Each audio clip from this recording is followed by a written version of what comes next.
Hello, and welcome to video 6 in our Cannabis Education Series. In today's video, we will discuss what automatic thoughts are.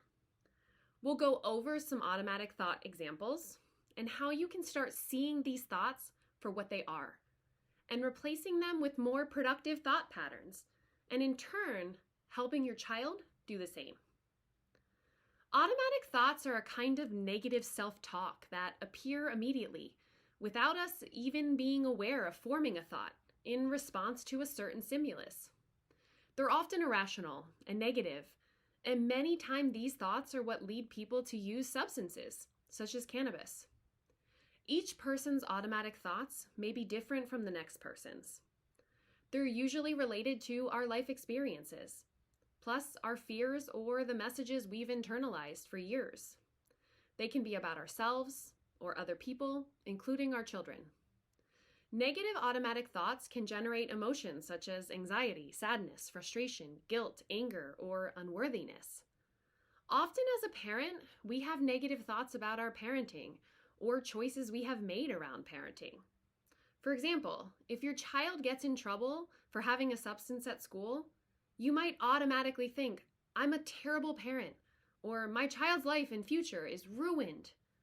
You may hear your child express automatic thoughts such as, "I'm so dumb," after they don't get an A on a test or make a small mistake.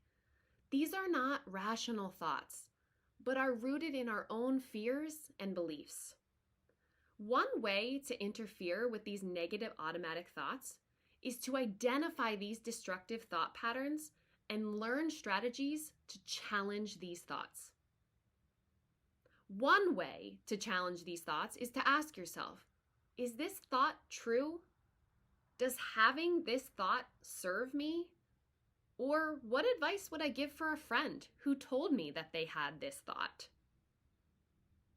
Writing down your automatic thoughts can also help you identify patterns or help you realize that there are certain people or situations that trigger these automatic negative thoughts.